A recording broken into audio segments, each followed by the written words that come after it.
வணக்கம், என் பேர் இளவரசன். ஈரோடு மாவட்டம் கோபிச்செட்டிபாளையத்தில் புதுசாக எர்த் மூவர்ஸ் ஒன்று ஆரம்பிச்சிருக்கேன், பிரின்ஸ் எர்த் மூவர்ஸ்ன்னு.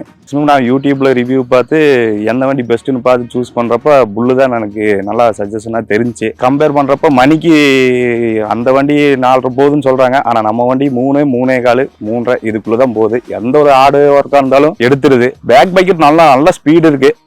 எந்த லோடிங் போறதுனாலும் டக்குன்னு போட்டுருது. வேற வண்டி கம்பேர் பண்றப்ப நம்ம வண்டி 2 லோடு 3 லோடு சேர்த்து போட்டுருது. இது வரைக்கும் வண்டி எடுத்து 1 வருஷம் ஆச்சு. இது வரைக்கும் மெயின்டெனன்ஸ்னு பார்த்தா எதுவும் இல்லை. சர்வீஸ் கம்பேர் பண்றப்ப சர்வீஸ் கூப்பிட்டு சொன்னா அடுத்த நாளே வந்து பண்ணிடுறாங்க. இன்ஜினுக்கு தனி சர்வீஸ் வந்துடுறாங்க, புல்லுன்னு தனி டீம். கூப்பிட்டு சொன்னா அடிக்கடி வந்து கூப்பிட்டு பார்த்து எல்லாம் ரெடி பண்ணி விட்டுறாங்க. புல் சிறந்த முறையில வந்துருக்கு. நான் அதுல ஒரு கஸ்டமரா இருக்கிறதுக்கு ரொம்ப பெருமைப்படுறேன். புல்லருங்க, வெற்றி அடைங்க.